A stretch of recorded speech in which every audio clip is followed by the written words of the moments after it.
welcome to another video. Yes, sir. Yes, sir. We're back in action. This fucking gruesome movie over here, Terrifier. Such a good movie. Hey, we're getting ready for part 3. That's right. The main trailer broke there. It's coming out in October. That's right. So we're going to review this one, part 2, and then when part 3 We'll do part 3 live. Yeah, right. Like a live reaction. Yeah, live reaction right out of the cinema. Yeah. But this is a have to do trailer, bro. Like this is one of the ones that we have to do. Love this movie, man.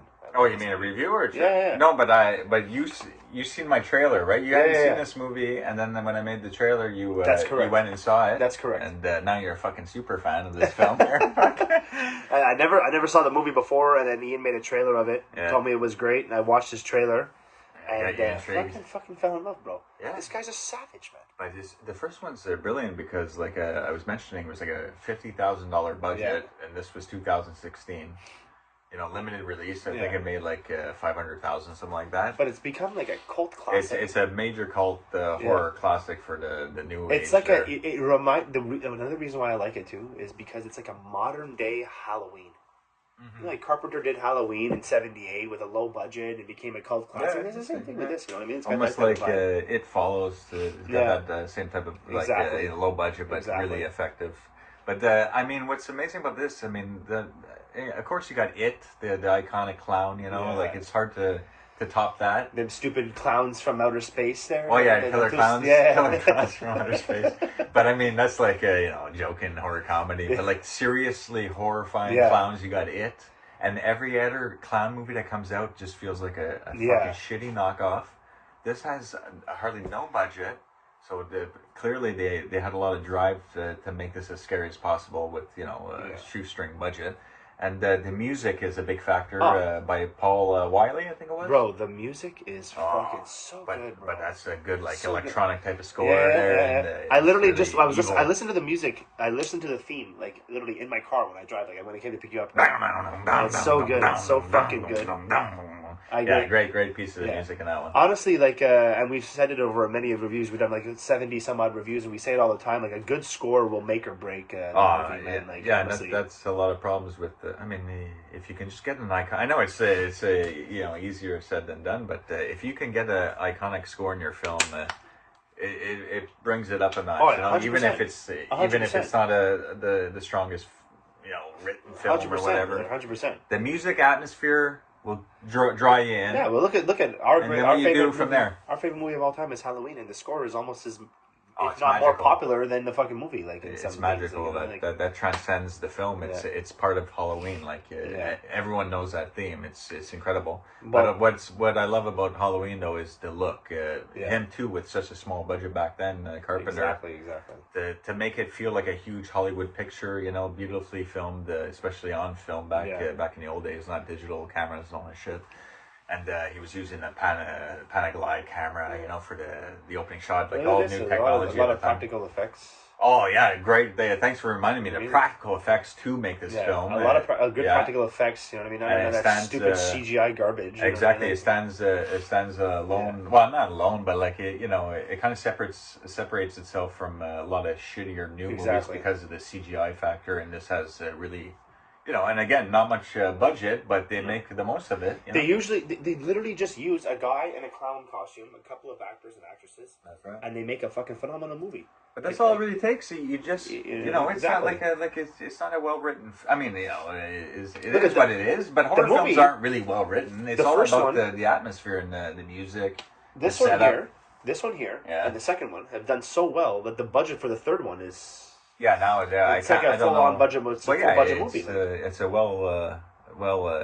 maybe probably $5 million or something like that. I don't know, but maybe it's definitely a lot better. I think the second one was more like $1 million, $2 million. And I like that they're using the same actors too. Like I love this fucking guy. David Howard Thornton. David Howard Thornton, yeah. But he wasn't the original. Remember, no relation to Billy Bob Thornton.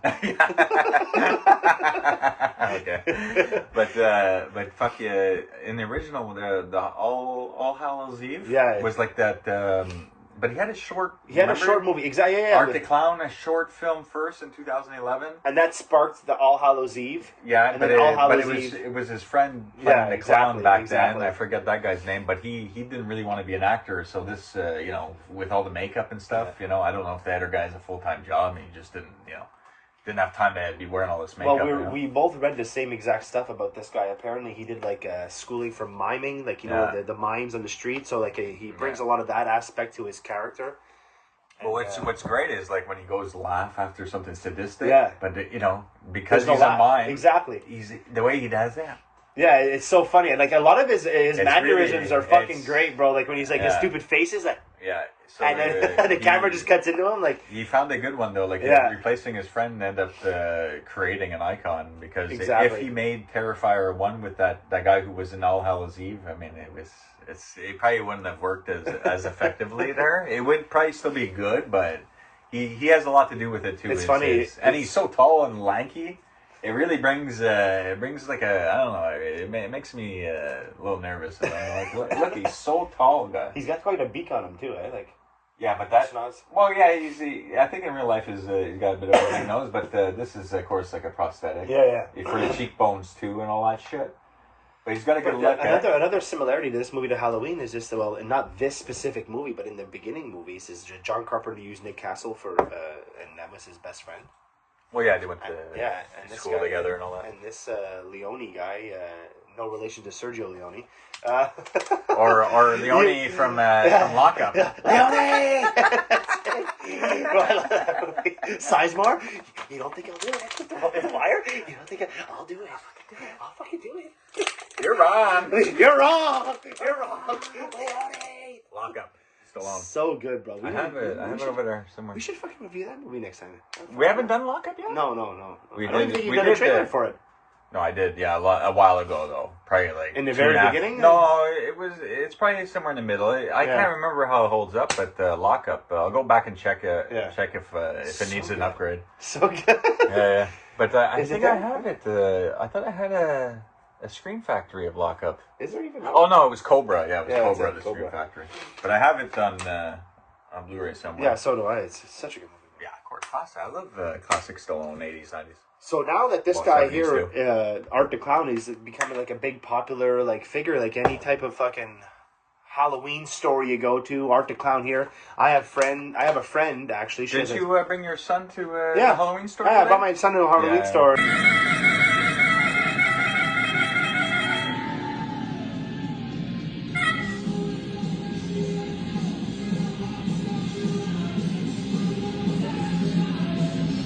Your son was petrified. He's like fucking little guy. I have a friend who has Art the Clown tattooed on her leg. Like this person's like gotten super popular. No, he's definitely up there, especially for the newer horror fans there. That don't go and watch 70s and 80s types of horror films like us. Yeah, so tell us, bro. Tell the crowd about how gruesome some of these kills are. Yeah, it's pretty. It's like beyond R-rated. Like. One scene, everyone knows it. Like it's just so bad. Like it's Freddy for the gods, I call it. Bro, the girl hanging upside down, bro. That kill is so fucking gruesome when he gets down to the nose and skull, and the body's just shaking.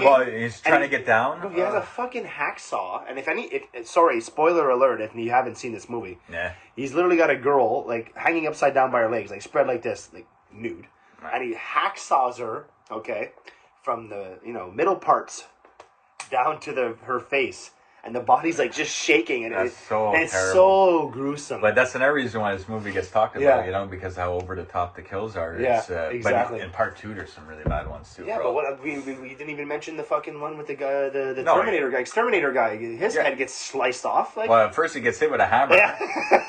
But let's start at the beginning. The credit sequence is great when he's setting up all his weapons. With the theme, bro, it gives me like Nightmare on Elm Street vibes. Oh, where he's doing the glove because in Nightmare on Elm Street, where he's getting ready with the glove and everything. I can see that being an influence for the beginning here. But what I'm talking about the mangled up face, the mangled up face, show, man. Yeah, that's really hideous.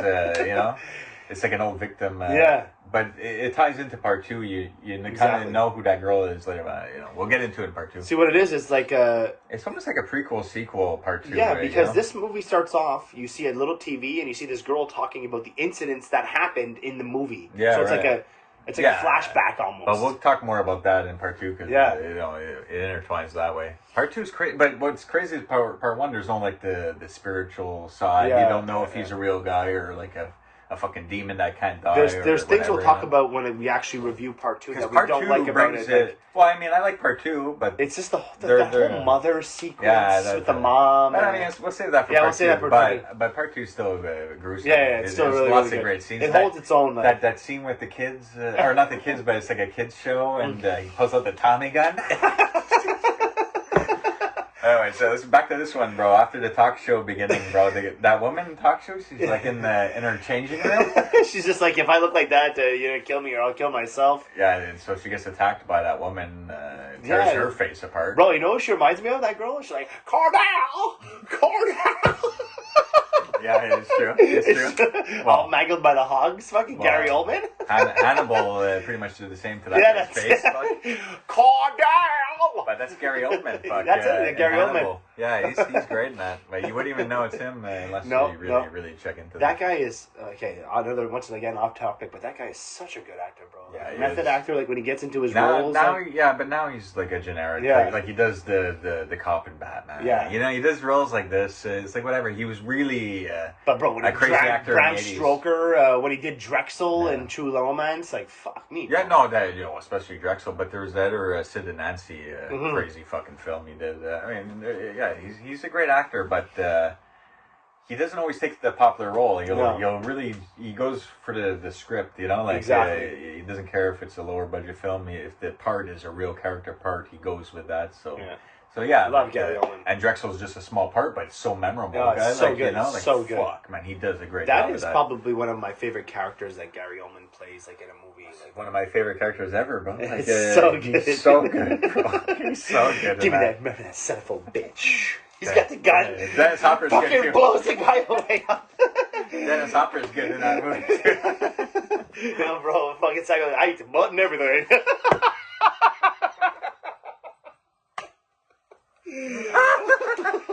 Samuel, bro. It's so good. Oh my god. He's fucking Drexel. He's like a fucking white Jamaican. He's so good. Speaking patois, fuck.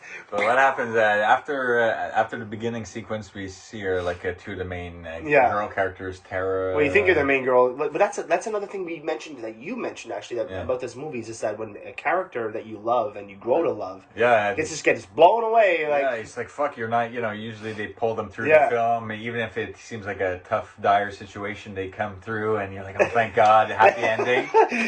Bro, he's down and out, bro. He's getting beat to death by a bat or something, and he just fucking rips out a gun, shoots her in the fucking leg. Has a little handgun stuff. That's the scene right there, bro. No, this is when he comes back after. Yeah, but he shoots her in the face, and she's still alive. That's it. And so this is again, they still play with your heartstrings a bit because you're like, oh my God, she might survive. Like she might actually still get through this because he has to go and find ammo. And that's there's this whole sequence, and her sister, she called her sister to come pick them up because their car their tires got slashed. And obviously, you probably did it there, but you think, oh, the sister's gonna show up in time and save the day. Blah, blah, blah. No, not in this movie. No, because she literally he shoots her in the leg. Yeah. And you don't expect him to pull a gun out of nowhere. Like he just pulls a fucking gun and just shoots her in the leg, and then he shoots one bullet in the face, and then he runs out of bullets. Yeah. So I used to go reload. And then this is when he comes back. He comes back and fucking, bro, he puts like 5 in her face. Oh, man, it's terrible. And then that crazy homeless woman with the little baby doll. Bro, the scene where he's like lying on the floor and you think it's a girl, but it's really him with like the breasts out. And he's like dressed up and he's like fucking going like this. It's really flamboyant dancing, bro. When she's hiding in the closet looking through the keyhole or whatever, and he's like, you see her fucking weird little face and shit. But bro, the other funny shit is the pizza parlor there, because that's where the Art the Clown he sees them beforehand on the street, right. And he's doing all these weird faces, and that's where you disappears. First in the pizza. That's where you first get his name. That's where you find out that it's Art because it says Art was here on the wall in the pizza store. Shit! Later on, you see the shit on the wall. Yeah, because apparently he shit all over the wall. Okay, Babe didn't wash his hands. Well, that's why then they kick him out. He's like showing his hands like this. So stinky. But man, that's a lot of fucking diarrhea. Wait, what the hell did he do? But bro, it doesn't look like it's too easy to get out of that suit. I mean, the Art is full blown nude. He's like nude in the fucking. He's doing in the shitter, fucking blowing chunks all over the wall. No, he probably has a patch where he just like unbuttons in the back for his shitting. So he doesn't have to undress his Too whole bad they suit. didn't put that in the fucking movie. Eh? You open the fucking door, Art's just sitting on the fucking toilet. What about part 2? He's doing his laundry, fuck. He's like sitting there in his boxers, I think, fuck. And a little crazy woman demon clown. Yeah, she's creepy. She's just shitting herself on the chair. She's so creepy, that little kid. Oh my god, so good. So good. But yeah, he gets kicked out of the pizza parlor and all that shit. The girls leave, and then all that shit with the exterminator because she needs to pee. She goes into the building. That's right. And while she's in the building going to piss, her friend Dawn's waiting in the car. Yeah, and she hears on the radio that there's the 2 people at the pizza parlor were murdered. So it's them crazy. 2 fucking guys. And then the car door opens, and she's like looking at her phone or whatever. Her friend. Yeah, she's talking to her friend while still looking at her phone. But then she like looks over at it, and it's him. Fuck. Oh, in the car's the blonde. Her name is Dawn in the movie. So Dawn looks over at Tara, who's the one that gets blown in the face there. That's who it is, but it's really this fucking guy. Oh yeah, she thinks it's Tara. Yeah. But it's this fucker. And then all the stuff in the building. There's a big chase scene with Tara and all that shit. Then he finishes her off here. And the sister finally gets there. But yeah, then she called her sister beforehand to come pick them up. So yeah, was her name Victoria? Or Victoria, Victoria. So she's wandering around looking for people, and then she comes across the upside down girl. Well, then she hears the phone ringing. That's it. And then also she thinks it's Tara that's lying on the ground. Yeah, but it's not. But it's him. That's the scene we just said. Yeah, where he's got the girl's breasts out, and then because he kills the homeless woman, or she's like missing her hair, scalp. I think he cut off her titties, and he's got it on, and he's coming out with this fucking music. This movie, so good. I mean, it's not for everyone. I mean, it's good for a fun horror experience. If you're a horror fan, you'll like this movie. But I mean, even me, like some of the gruesome scenes, like the girl being cut in half, I can't just watch it fully. Like, oh, this is good to look at. Like I'm squinting. I was like, oh my god, it's tough. It's tough. Some of these things. And then I see the head jiggling. It's just god. But when the Tara's tied to the chair and she's forced to watch this happen, That's crazy. But beforehand, he's like playing with her. He's like, he's got like a hammer, bro. He's like, gonna hit her. And he puts the saw to her throat. Like, my god, bro. Like, my god, it's pretty scary shit. But imagine being stuck in that situation. Bro. No, I mean not. But these girls are, like that Dawn girl shouldn't be sitting in her car, not paying attention with the door unlocked, and they really, maybe they should have just took a taxi out of there, like an Uber, or hang around. But not only that, like you see a fucking clown dressed like that, walking around, like you just leave that motherfucker alone. Like, why the fuck you gonna bug this guy? You know what I mean? Like, she was sitting. The Dawn, the blonde haired girl was sitting on his lap taking pictures. Yeah, exactly. Like just bugging the guy. You know what I mean? You don't know if it's a fucking psychopath. You know what I mean? Clearly, they don't know who John Wayne Gacy is in his fucking clown outfit. You know what I mean? Like, that's true. But like, fuck, like you don't fuck around with people who dress up like that, especially adults dressed like that, bro. You see a guy like that, you just turn the other way. But the other crazy fucking kill is that other exterminator guy that comes there, and he's like looking around, like looking for anything, and then this guy pops up behind him. And like he saws off his head. Yeah, he saws off his head, bro. He's like literally chops off his. Then he kicks the head, bro. But bro, he's really giving it, bro. Well, I put it in my trailer. Yeah, he's really fucking giving to the head, and you just see it all coming out. But well done though, like for the practical effects, man. It's not easy to look at, and this movie for its budget and the practical effects. Okay, I would watch this any day of the week over that piece of shit Crow remake. Any day of the week. Oh, man. I haven't seen the Crow remake, but it looks pretty. Well, I'm hearing a lot of bad things there from pretty credible sources. Yeah, exactly. Like, I mean, I don't even want to give that movie any watch at all. I don't know. I mean, it's the Brandon Lee one, and then we just got to move on from that. That's exactly it. It's just like it's over with. They should have just left it as it is. No, it's just too much of a stigma on that film. You're not gonna see the Crow remake fucking reviewed on this channel. That's for fucking sure. Because I'm never gonna watch that piece of shit. Well, actually, we went and saw. Remember, we went and saw Cuckoo last weekend. Yeah, the whole movie Cuckoo. Bro, we're like, oh yeah, we'll review this right Yeah, yeah. This movie was so bad, man. Cuckoo was so bad. Because that's the thing too. There was that one good scene though where the girl's running behind, but they show you that in the trailer. Yeah. And outside of that, it's because like that's the action ending. I don't know what the hell's going on. That's the thing that you and I do is we go see these horror movies in theater and we review them almost right away. Like, you know what I mean? We did it. We did it with Barbarian. We did it with Halloween. Yeah. You know what I mean? But we were gonna do. We're gonna do Cuckoo, but we're like, I don't even want to. Yeah, it's just so shit. So we end up picking Terrifier instead, and then when we go see Terrifier 3, we'll do that one out of the theater one because that's for sure gonna be a movie we review. I don't see that being bad. I mean. Not like these ones. I mean, 1 and 2. If you like 1 and 2, I'm sure. And what we've seen so far, 3 is in line with what we like from part 1 and 2. It should it's all the same creators and same actors, pretty much. 100%. So it shouldn't stray too far from what we're accustomed to. Yeah. But like, how are they gonna go over the top with the kills in the third one? Like, I mean, just look at the budget this guy has. Like, you know what I mean? As long as he just sticks to what's easy and what he's good with this type of stuff. Yeah, keep it simple. Exactly, keep it simple. But the Christmas angle, like, how big of that is that? Like, just a little 5-minute scene, or is that like? A big thing throughout the film where it's Christmas. Because apparently in the trailer he was like dressed up as Santa Claus, sitting down, and he was like handing kids, I think, like he was at the bodies mall or something. He was like handing at kids like body parts. Like a kid comes to go sit on his knees, handing them a finger. Like, I think the parents are like, hey, who the fuck is this Santa Claus? This like face at the mall, just like Santa Claus.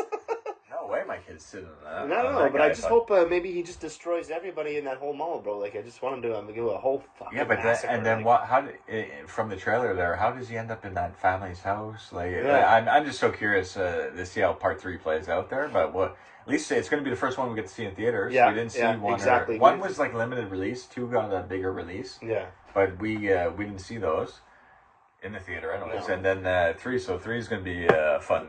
But what I'm hoping is because the theater that we go to, they do like sometimes limited releases of like they might bring like back AMC. They might bring back part 1 or or part 2. Lately, they've been bringing back movies from 1984, like Indiana Jones. Yeah, they've been bringing older because they want to get you prepped for the newer ones that are coming. You know what I mean, kind of thing. So they'll bring like back. I don't know if they'll bring back this there for part 3. Yeah. Well, no. But if we're lucky to get to see this one, like it'd be good. Yeah, in the actual theater. We'll see 3 for sure, but I don't. I don't think they're gonna have 1 and 2 playing the same time there. But maybe one day, like for its 20th anniversary, it'll be playing it. I don't know. I hope they release a sick box set for this, though, like with his fucking face on it. I wonder if this is going to be like a full blown Jason Halloween series where they end up making 10 of them or whatever. I would like that. It depends on where they go with it, though, too. Yeah, and how long is... Because even, like, in a series like Phantasm with, Don Coscarelli, he helmed the whole like, series, like, it was his brainchild, Yeah. But after part 4, and then, there was a big fucking time off. You didn't even know if they'd ever make one again. And part 4 was more of a... They had a bit of a limited release, but more of a direct-to-DVD. Even part 3, it was actually, I think part 3 had a limited release, but direct to DVD, which was a bit of a shock. And then 4 was a straight to DVD. Yeah. And, I don't mind 4, but it's like really, a lesser film. But it's still Don Coscarelli through that 4 series. So is Damien Leone gonna, is he gonna stop after 3, or no. Is this all that he can get money for? Because Don Coscarelli wanted to do other projects, but he can only really get funding for Phantasm. Yeah. Like, we'll give you some money for an Air Phantasm, because they know even if it's a direct-to-DVD movie, they can still profit. I like his work. I'm going to be honest with you. I don't know much about. No, he doesn't. I don't think he does anything else. No, he's done a couple of things, but he's full blown known for this. He hasn't done anything that even. But I mean, if he were to ever release another horror movie, I would definitely give it a watch. You did. You know what I mean? If you check recently, he did. I forget the name of it, but like I don't think it's it's not going to be like really remembered or anything, but like that's what I'm saying. Is he always going to be known for this specific thing? Is he going to want to like try to, because of the popularity of this, and he's got some clout now, and maybe he has a little more money to, I don't know, to you think he might try to explore different genres? Does he try to do a different film altogether, and then it doesn't work out? Like Don Coscarelli, even George Romero to, in a sense, try to do different things, but he kept getting brought back for kind of like zombie movies. So you think it'd be like maybe like a John Carpenter, like bridge out and do like maybe some action? No, Carpenter was successful, really successful. I mean, if you look at Carpenter, he did a great film in almost every genre, pretty much. True. Like horror, it's solidified. Science fiction solidified. Yeah. But even like a nice dramatic romance, like Starman, and then you got like an action sci-fi and They Live. Yeah, you have like Escape from New York. Escape from New York's like an action sci-fi, you know, like but Memoirs of an Invisible Man is like a you know, a dark comedy. Yeah, he's explored many different, but even in like Elvis, his TV movie, you know, he's done a biopic on Elvis. Yeah. Assault on Precinct 13 is like a straight up like, you know, action. He's pretty much touched all genres. He's done a lot. I don't think he's done westerns, but I mean... but Assault on Precinct 13's got that vibe because, you know, they weren't as popular. And Vampires kind of got the Western vibe and all that shit with the nice, beautiful shots and all that. It kind of feels like a spaghetti Western, you know, like the beginning shots. Yeah, exactly. For the title, around the credit sequence. Yeah. So yeah, he's pretty much touched every genre. But yeah, so I wonder if Damien Leone is going to continue with this series right until he can go with it, even if it's like that's all he can ever get. 15 Terrifier 75. But yeah, but that's like, you know, eventually it's, you know, do you get tired of doing the same thing over and over? Like after 6 and 7, and maybe they're not even that great anymore, and people aren't really paying attention. You know, kind of like Jason Takes Manhattan. Yeah, they're okay when you're a kid, but like, you know, if you watch them now, you can kind of see like when the quality kind of dips and all that shit. And also too, they're like more like MTV movies as they went later on. Yeah, well, especially isn't part 6 kind of known for, but still part 6 is fun. But big Alice Cooper theme, you know, like. Yeah, but I mean, 7 is, you know, it's kind of weak, and then 8 is. I mean, I still like watching them because the nostalgia. Exactly. But I mean, I could watch the first 4 Jasons like, you know, every week pretty much still, and really like enjoy it. Really, and like, oh man, this is well done. Even the first one, low budget. You know, they try to copy John Carpenter's template for Halloween. It's like well known. He sent Victor Miller, the writer, to go see Halloween in theaters, copy that template, and let's go make Friday the 13th. That's exactly the backstory of Sean S. Cunningham telling the writer. But yeah, that's another thing now. Yeah, man. Terrifier. Anyways, what else? We talked more about other shit than Terrifier. It's always like that. We always like venture off because we've seen so many movies, bro. You know, we can always plug in other movies in our reviews because we're just places. We have like a plethora of knowledge when it comes to these movies. What have I been watching lately? What's on the side here? Look, remember Arachnophobia? Yeah, we watched that recently. Shocker VHS. That's right. I made a trailer for this a couple months ago. Disclosure. Made. I don't like Made too much, but I saw Swingers with because Vince Vaughn and even these two are fucking in Rudy. You remember that? Yeah. What's your favorite kill in Terrifier, bro? Normal Life. Not many people know about that one. My daughter likes Megan. Eh? What's your favorite kill in Terrifier? In part 1? Yeah. Well, I mean, I don't know if they're. I could say they're a favorite. What's the one that you like the most? Like? I don't know. I don't know if I can say I like it. You know what I'm saying? Like, I don't know if I like seeing a girl saw in half from her parts. Her parts there, parts down. Her privacies. Down low. So I mean, like, fuck. You know, I don't know, man. That heads the fucking beheading is pretty crazy. I can't say the girl being fucking sawed up there. What about the gunshot in the 70? Like the 5 shots in the face. It's just really dark and gruesome. I like more just the look of this guy and the music. That's what really fascinates me about the movie. Like some of the kills, I wouldn't go that far. Yeah. I'd go more Carpenter style in Halloween, less gore, more suspense. Yeah. But you know, like you gotta stand out nowadays. Everything's been done, you know. Exactly. So he goes over the top. I mean, you know, you see worse things on the news nowadays. Exactly. But you know what? It works for him. It works for him. I mean. But I mean, overall, it's a fucking solid low budget fucking horror film, and it's spawning many sequels now. And who knows how long this train's gonna go? But we're having fun with it for now. I love it. So anything else? That's pretty much about it, man. Everything else we covered, and then we're gonna do part 2. Yeah, look forward to part 3 comes out in October. I don't know the exact date. So we'll do the second review sometime in September. You know, and then maybe in a week or 2. 2 bucks. Yeah, there we go. All right, so look forward to that, guys. Right. Thanks for watching. Take care, guys. Thanks for the support. See you later, man. Bye-bye. I get it, bitch.